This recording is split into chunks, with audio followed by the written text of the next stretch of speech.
শুধু আর পরনে গাছের বাগান। আমার মধ্যে তো আর এই ছাড়া তো আর কিছু নেই। যেদিন আমার শরীর ছিল সেদিন আমি ভিক্ষা দিয়েছিলাম, আজ আমি ভিখারিনী কাঙালিনী, আমার নিবান আগুন কেন জ্বালাচ্ছি?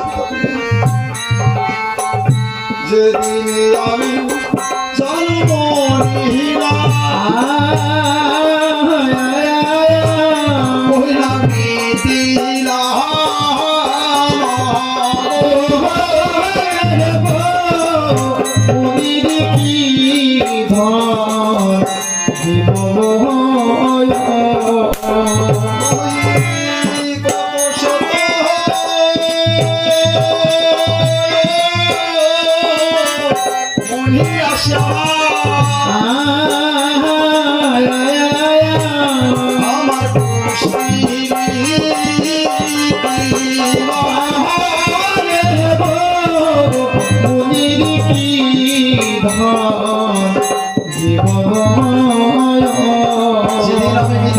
জন্মগ্রহণ করেছিলাম, কত শত মনের ঈশ্বর এসেছিল আমার কুষ্টি দেখার জন্য।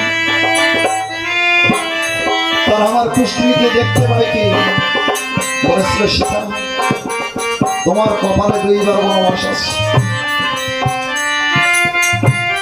আর তুমি যে পতি পাবে তোমার পতি হবে জগতের পতি। তুমি যে পতি পাবে তোমার পতি হবে জগতের পতি, আর তোমার কপালে 2 বার বনবাস আছে। মনিগণ আমার কুষ্টি বিচার করে দেখতে পেয়েছি। আমার বিবাহতে আমার বিহিতে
না জানি যেখানে আমি ছিলাম অযোধ্যার বড় রানী, অযোধ্যার রাজা রানী,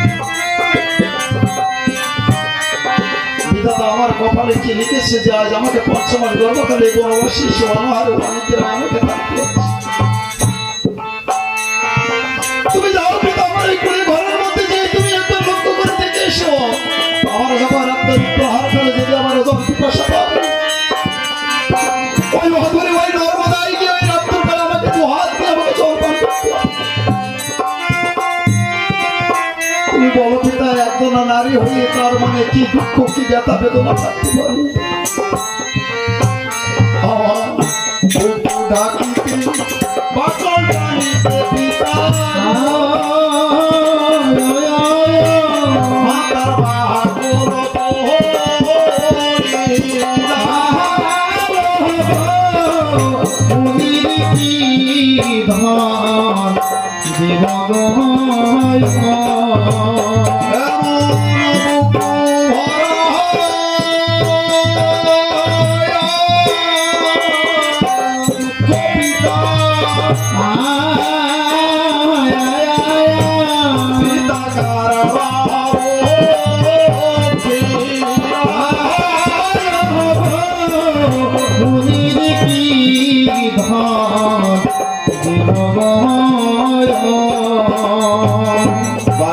ডেকে বলছে না, বড় আশা করে এসেছিলাম বিজ্ঞান,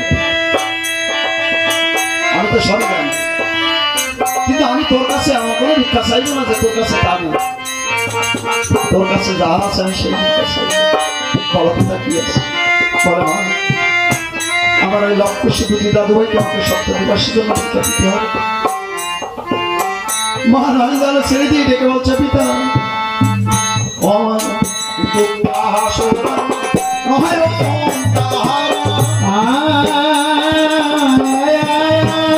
ওরা দুয়াই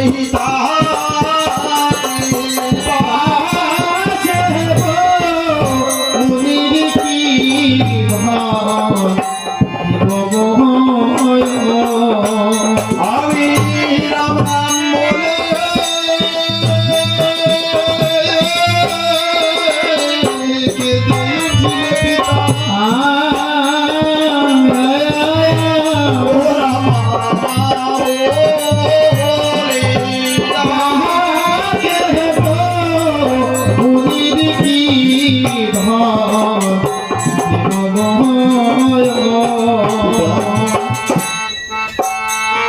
ওরা আমার দুঃখ এই বনবাসে এই পুরে ঘরের মধ্যে ওদের দুই ভাইকে নিয়ে আমি রাত্রকালে থাকি।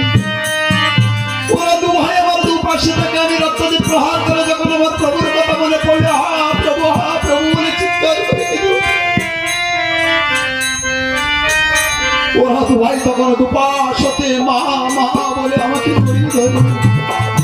তখন পিতা ওই দুটি বালকের মুখে মা ডাক শ্রবণ করি। আমার সমস্ত দুঃখ ব্যথা বেদনা আমি সবই ভুলে চলে যাই। আর আচ্ছা যে তুমি ওদের কাছ আমার কাছ থেকে তুমি কেড়ে নিয়ে যাও, তাহলে বলো আমি কেমন করে এই বনবাসে একা থাকি।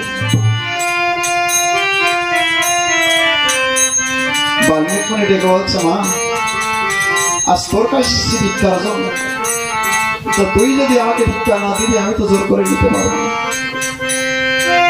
এই বলে বাল্মীকি মুনি ধীরে ধীরে বাবা যাত্রা করেছে। ওয়াদুরে দেখতে পাই লক্ষ্য দুই ভাই তপবনের মধ্যে বাবা ধুলা খেলা করছে। দাদু ভাই